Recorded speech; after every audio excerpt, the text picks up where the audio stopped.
வணக்கம். நாம எவ்வளவுதான் உழைச்சாலும் உண்மையான மன அமைதி எங்க இருந்து வருது? ஒரு பழங்கால பாடல் என்ன சொல்லுதுன்னு பார்க்கலாம். பாருங்க, நாம காசு கொடுத்து மெத்தைய வாங்கலாம். ஆனா நிம்மதியான தூக்கத்தை வாங்க முடியுமா? அப்போ ஒரு கேள்வி வருது.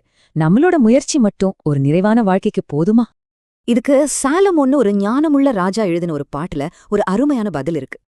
அந்த பாடல் தான் சங்கீதம் 127. அதோட மைய கருத்து இதுதான். தெய்வம் இல்லாம நம்ம முயற்சி மட்டுமே வீண். அப்போ தெய்வம் என்ன செய்யுது? வாங்க, அந்த 4 முக்கியமான விஷயங்களை பார்க்கலாம்.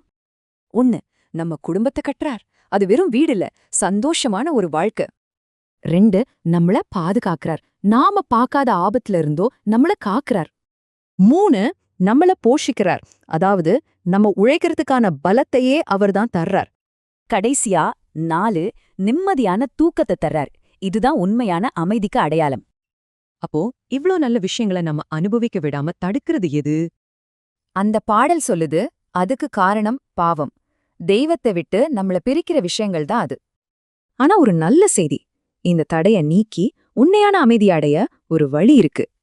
தெய்வத்தின் உதவியை பெற தடையாக இருக்கும் பாவங்களை போக்க இயேசு கிறிஸ்து சிலுவையில் மரித்து உயிர்த்தெழுந்தார். இதனாலதான் உண்மையான நிம்மதி, பாவ மன்னிப்பு, பாதுகாப்பான ஒரு எதிர்காலம் நமக்கு கிடைக்குது. இப்போ கேள்வி இதுதான். இப்படி ஒரு நிம்மதியான வாழ்க்கை உங்களுக்கும் வேணுமா?